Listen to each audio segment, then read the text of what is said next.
देवकुल academy पे मैं देव आपका हार्दिक स्वागत करता हूं। आशा करता हूं आप सभी स्वस्थ मस्त और ज़बरदस्त होंगे और बेहतर तरीके से अपनी पढ़ाई कर रहे होंगे।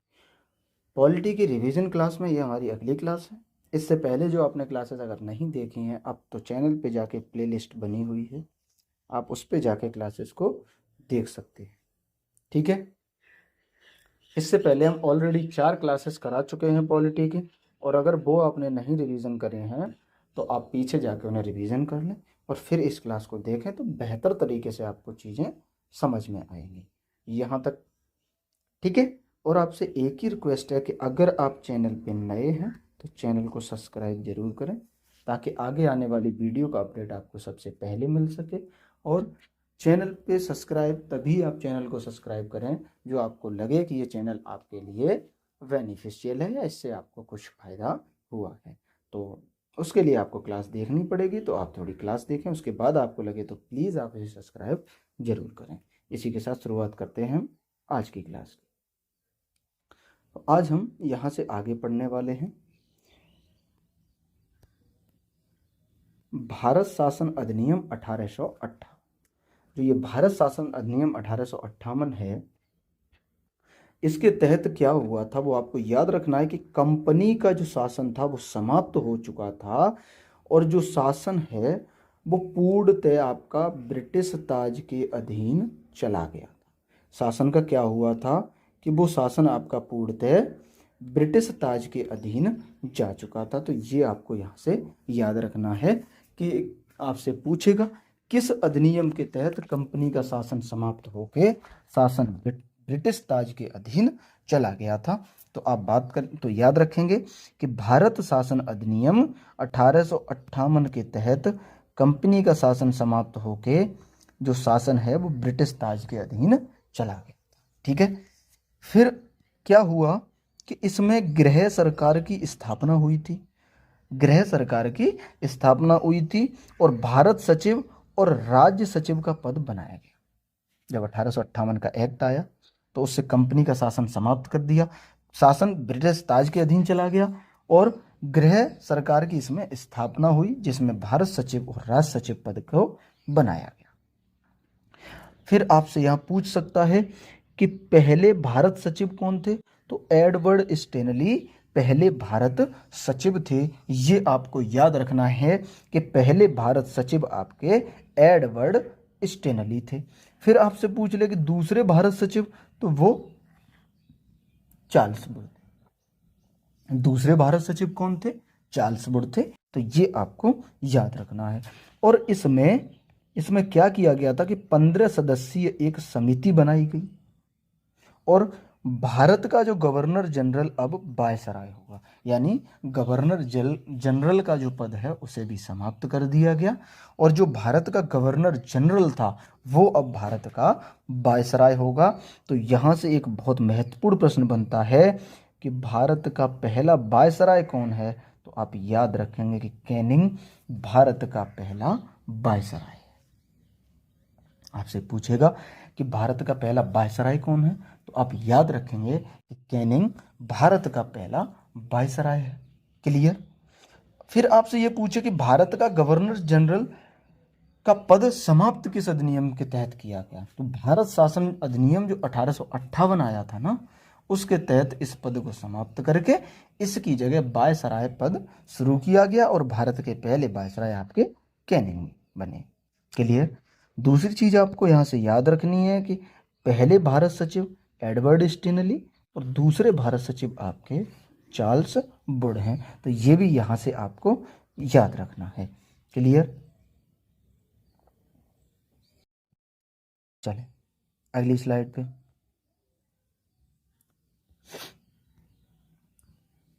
फिर क्या होता है कि 1 नवंबर 1858 को कैनिंग ने महारानी विक्टोरिया की घोषणा पढ़ी थी, यानी महारानी विक्टोरिया ने जो घोषणा लिखी थी उसे 1 नवंबर 1858 को कैनिंग ने पढ़ा।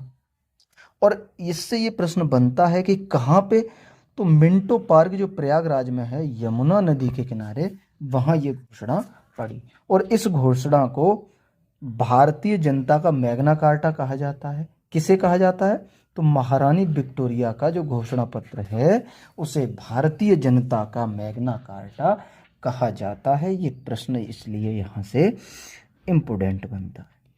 इस प्रश्न को आप महत्वपूर्ण मार्क करें कि भारतीय जनता का मैग्ना कार्टा किसे कहते हैं, तो महारानी विक्टोरिया का घोषणा पत्र है उसे भारतीय जनता का मैग्ना कार्टा कहते हैं। और ये जो घोषणा पत्र है इसे पढ़ा किसने था, ये भी प्रश्न बनता है। तो अभी हमने ऊपर कवर किया था कि इसको आपका कैनिंग ने पढ़ा था। किसने पढ़ा था, तो इसको कैनिंग ने पढ़ा था, महारानी विक्टोरिया का घोषणा पत्र। क्लियर। फिर अगला आपका आता है भारत परिषद अधिनियम 1881। 1858 के बाद 1881 आता है। इसमें क्या कहा गया, इस एक्ट के तहत जो भारतीय हैं उनका शासन में सहयोग बढ़ाया गया, यानी जो भारतीय लोग हैं उनका शासन में सहयोग बढ़ाया गया। फिर एक और क्या किया कि जो वायसराय है उसके 6 से 12 अतिरिक्त सदस्य बढ़ा सकता है। जो वायसराय है उसमें पहले अतिरिक्त सदस्य 6 होते थे, तो वो अब 6 से 12 अतिरिक्त सदस्य बढ़ा सकता है। और जिनका जो कार्यकाल है वो आपका 2 वर्ष का होगा। इनके कार्यकाल की इसमें बात कही गई है कि इनका जो कार्यकाल है वो आपका कितना होगा, तो आप याद रखना कि इनका कार्यकाल 2 वर्ष का होगा। अच्छा, जो वायसराय इसमें 6 से 12 सदस्य जो अतिरिक्त बढ़ा सकता है, एक शर्त थी कि जिसमें आधे भारतीय होने चाहिए। यानी यहां समझें कि अगर वायसराय ने 6 सदस्य जोड़े हैं, तो जब 6 जोड़े गए तो इसमें 3 भारतीय थे, तो आधे जोड़ने थे कि आधे भारतीय होने चाहिए। तो 3 भारतीय कौन जुड़े, तो एक नरेंद्र सिंह, दूसरे ईश्वर प्रसाद नारायण और तीसरे सर दिनकर राव। तो ये भी याद रखना है कि 6 सदस्य जोड़े गए इसमें, जिसमें 3 भारतीय थे। और भारतीय थे कौन कौन से, नरेंद्र सिंह, ईश्वरी प्रसाद नारायण और सर दिनकर राव। इसमें 3 भारतीय ये जोड़े गए थे। यहां तक क्लियर। अगली स्लाइड, कि जो हमारे वायसराय को अध्यादेश बनाने की शक्ति दी गई, यानी 1861 का जो भारत परिषद अधिनियम है उसमें वायसराय को अध्यादेश बनाने की शक्ति दी। अगला पॉइंट है कि प्रांतीय नियंत्रण की शक्ति दी गई। प्रांतीय नियंत्रण की शक्ति मतलब नए प्रांतों का आप गठन कर सकते हैं, प्रांत की सीमा में परिवर्तन कर सकते हैं और प्रशासकों की नियुक्ति कर सकते हैं। यानी उस प्रांत में आप किसी को शासन का प्रमुख या प्रशासक भी बना सकते हैं, उस प्रांत की आप सीमा में भी परिवर्तन कर सकते हैं और आप नए प्रांत का गठन भी कर सकते हैं। तो ये प्रांतीय नियंत्रण की भी शक्ति वायसराय को ही दी गई थी। आगे इसमें बात करें कि प्रांतों को विधि बनाने की शक्ति दी गई, और वो भी वायसराय की स्वीकृति से। वायसराय की स्वीकृति से प्रांतों को विधि बनाने की शक्ति दे दी गई और प्रांतों में विधान परिषद की स्थापना की गई। तो ये यहाँ से प्रश्न महत्वपूर्ण बनता है, ये पॉइंट इंपोर्टेंट रखना। आपसे पूछे कि किस अधिनियम, वो किस एक्ट के तहत या किस अधिनियम के तहत प्रांतों में विधान परिषद की स्थापना की बात की गई, तो आप याद रखेंगे भारत परिषद अधिनियम 1861 में।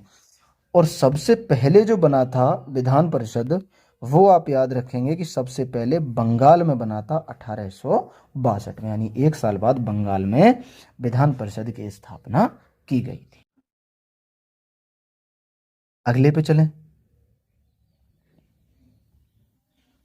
कि इसमें एक पॉइंट और था कि पोर्टफोलियो प्रणाली की शुरुआत हुई और ये कैनिंग के समय हुई। तो इसका ये समय पूछ लेता है, तो वो आपको याद रखना है। अगला हम क्या पढ़ने वाले हैं कि भारत परिषद अधिनियम 1892। तो ये इसका कि यह डफरिन की योजना पर आधारित था। एक पॉइंट ये याद रखना है कि ये डफरिन की योजना पे आधारित था। विधान परिषद में सीटों की संख्या में वृद्धि की गई, यानी विधान परिषद का मतलब आप किससे है, केंद्र और राज्य से। जो केंद्र और राज्य हैं उनकी सीटों की संख्या में भी वृद्धि की गई और यहाँ 10 से बढ़ाकर इसे 16 कर दिया गया। और इसमें भी ये पॉइंट रखा गया कि इसमें आधे भारतीय होंगे। इसमें क्या कहा गया कि इसमें आपके आधे भारतीय होंगे, ये इसमें बात रखी गई। फिर बात करी कि प्रथम निर्वाचन हुआ, उसमें अप्रत्यक्ष रूप से भारतीय लोगों का मतलब अप्रत्यक्ष रूप से भारतीय लोग इसमें शामिल थे। और बजट पर बहस और प्रश्न पूछने की शक्ति दी गई, यानी भारतीयों को बजट पर बहस करने की और प्रश्न पूछने की भी शक्ति दी गई थी भारत परिषद अधिनियम 1892 के। क्लियर? अगले पे चलें। अगला है भारत परिषद अधिनियम 1909। भारत परिषद अधिनियम 1909 आपका क्या कहता है? इसका जो अन्य नाम है उसे मार्ले मिंटो सुधार के नाम से जाना जाता है, और ये कईयों बार आपका परीक्षा में पूछा गया है, तो इसको आप इम्पोर्टेंट मार्क करना कि मार्ले मिंटो एक्ट का अन्य नाम क्या है, तो कहेंगे भारत परिषद अधिनियम 1909। ठीक है? या भारत परिषद अधिनियम 1909 दे के पूछ ले तो उसे हम याद रखेंगे मार्ले मिंटो सुधार। ठीक है? इसका जो उद्देश्य था, ये किस उद्देश्य से बनाया गया, तो वो आप याद रखना कि इसका जो मेन उद्देश्य था वो हिंदू मुस्लिम के बीच गैप पैदा करना था। हिंदू और मुस्लिम के बीच गैप पैदा करना था, और नरम दल और गरम दल के बीच गैप पैदा करना था।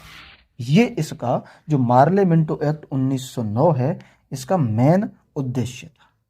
तो आपसे अगर पूछ ले कि मार्ले मिंटो एक्ट जो 1909 है उसका मेन उद्देश्य क्या था, तो हिंदू मुस्लिम एकता को तोड़ना और नरम दल और गरम दल में विभाजन करना इसका मेन उद्देश्य था। यहां तक क्लियर? परिषद में सदस्यों की संख्या 60 कर दी गई, और इसमें भी वो नियम लागू था कि आधे भारतीय। परिषद में सदस्यों की संख्या 60 कर दी बढ़ा के, और इसमें क्या था कि 30 भारतीय इसमें होंगे। और इसने प्रत्यक्ष निर्वाचन आरंभ किया। प्रत्यक्ष निर्वाचन इसने आरंभ किया, लेकिन सीमित मताधिकार रखा। प्रत्यक्ष निर्वाचन तो पहले अप्रत्यक्ष निर्वाचन था भारतीयों के लिए, अब प्रत्यक्ष रखा, और प्रत्यक्ष में भी इसने एक बात जोड़ दी कि सीमित मताधिकार है, कुछ सीमित लोगों को ही इसने निर्वाचन का अधिकार दिया था। क्लियर? यहां से कि पूरक प्रश्न पूछने का अधिकार मिला। आप पहले प्रश्न पूछने का अधिकार था, लेकिन आपका उत्तर देना या आपके प्रश्न का जवाब देना जरूरी नहीं था, लेकिन इसमें क्या कहा कि पूरक प्रश्न पूछने का इसमें अधिकार दिया गया। तो ये आपको याद रखना है। अगली स्लाइड पे चलें। और इसमें क्या कहा गया, यह तो हमने पढ़ लिया कि पूरक प्रश्न पूछने का अधिकार मिला। आगे इसमें प्रथम निर्वाचन मंडल की बात की गई। प्रथम निर्वाचन मंडल की बात की गई, और प्रथम बार अधिकार मुस्लिम को दिया गया। इसमें पृथक निर्वाचन मंडल की बात की गई, और पहली बार इसमें मुस्लिम को अधिकार दिया। फिर आगे आपसे पूछे कि प्रथम बार वायसराय की कार्यकारिणी में एक भारतीय शामिल हुआ। ये एक पॉइंट इसका महत्वपूर्ण पॉइंट है जो आपको याद रखना है कि प्रथम बार वायसराय की जो कार्यकारिणी परिषद थी उसमें एक भारतीय शामिल हुए थे, और उनका नाम क्या था, तो सत्येंद्र प्रसाद सिन्हा उनका नाम था, जो प्रथम बार वायसराय की कार्यकारिणी परिषद में शामिल हुए थे। आगे आपसे इसमें पूछे कि भारतीय सचिव की परिषद में 2 भारतीय शामिल किए गए, और वो कौन कौन से, तो केसी गुप्ता और सैयद हुसैन बिलग्रामी को इसमें शामिल किया गया। किसे? केसी गुप्ता और सैयद हुसैन बिलग्रामी।